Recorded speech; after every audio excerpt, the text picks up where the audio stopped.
Bonjour et bienvenue dans cette vidéo d'explication des règles de Seven Wonders Duel. Seven Wonders Duel est un jeu pour 2 joueurs à partir de 10 ans et pour des parties d'environ 30 minutes. Dans Seven Wonders Duel, vous allez affronter votre adversaire au cours de 3 âges et essayer de rendre votre cité plus prestigieuse que la sienne. Ce prestige est représenté par des points de victoire que vous allez gagner de différentes manières tout au long de la partie. Mise en place. Placez le plateau de jeu entre vous. Posez le pion conflit. Posez les jetons militaires. Mélangez les jetons progrès et posez-en 5 au hasard. Les jetons restants sont remis dans la boîte. Formez une réserve de pièces appelée la banque. Prenez chacun 7 pièces. C'est votre trésor. Prenez les cartes de l'âge 1. Elles sont reconnaissables grâce à ce dos. Mélangez-les sans les regarder et rangez-en 3 dans la boîte. Ces 3 cartes ne seront pas utilisées durant la partie. Faites de même pour les paquets des âges 2 et 3. Piochez au hasard 3 cartes guildes, reconnaissables à ce dos, et mélangez-les dans le paquet de l'âge 3. Désignez aléatoirement un premier joueur. Mélangez les cartes merveilles et révélez-en 4. Le premier joueur choisit une merveille. Ensuite, le second joueur en choisit 2. Enfin, le premier joueur prend la merveille restante.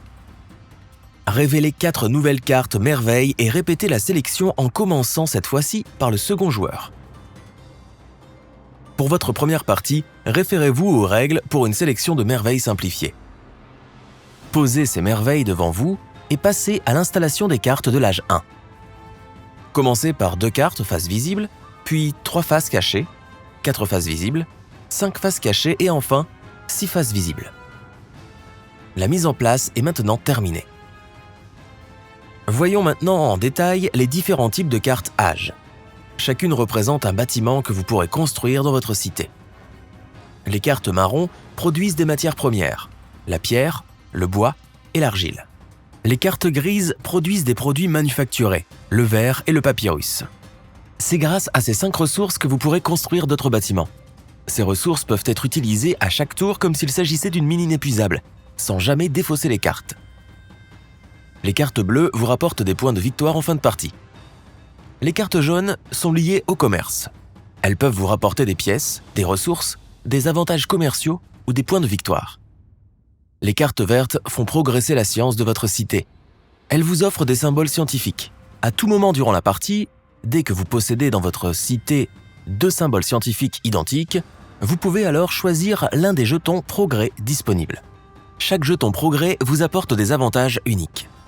Si vous arrivez durant la partie à obtenir 6 symboles scientifiques différents, vous remportez la partie par suprématie scientifique. La partie prend fin immédiatement et vous êtes déclaré vainqueur. Les cartes rouges augmentent votre puissance militaire. Dès que vous construisez une carte rouge, avancez le pion conflit vers la cité de votre adversaire, d'autant de cases que de boucliers présents sur la carte. Dès que vous faites entrer le pion conflit dans une zone contenant un jeton militaire, appliquez son effet et défaussez-le.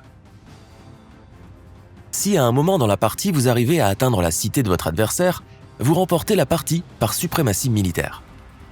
La partie prend fin immédiatement et vous êtes déclaré vainqueur. Enfin, les cartes violettes entrent en jeu à l'âge 3. Elles apportent des points de victoire en fonction des cartes jouées durant la partie. Déroulement de la partie. À tour de rôle, en commençant par le premier joueur, sélectionnez une carte parmi celles accessibles dans la structure de carte.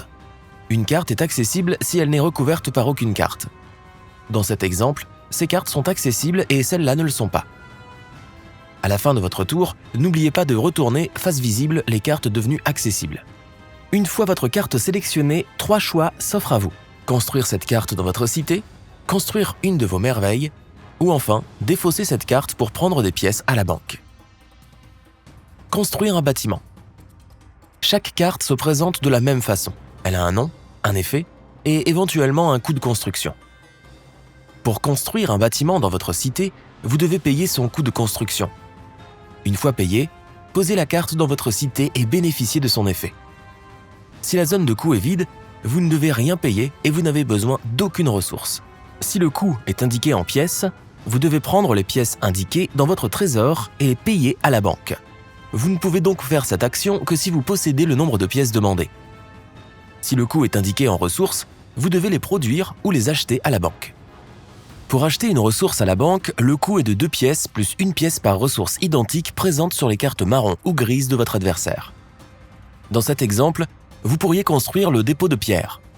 Ce bâtiment coûtant 3 pièces, vous devez les payer directement à la banque. L'atelier est aussi accessible et coûte un papyrus. Comme vous produisez déjà du papyrus, vous ne devez rien payer pour construire cette carte. Enfin, vous pourriez choisir de construire l'écurie. Vous ne produisez pas de bois et devez donc l'acheter à la banque. Vous payez 2 pièces plus 1 pièce supplémentaire puisque votre adversaire produit un bois. Attention, à partir de l'âge 2 et 3, certaines cartes possèdent un symbole de chaînage. Si vous possédez le même symbole sur l'un de vos bâtiments, alors vous pouvez construire cette carte gratuitement.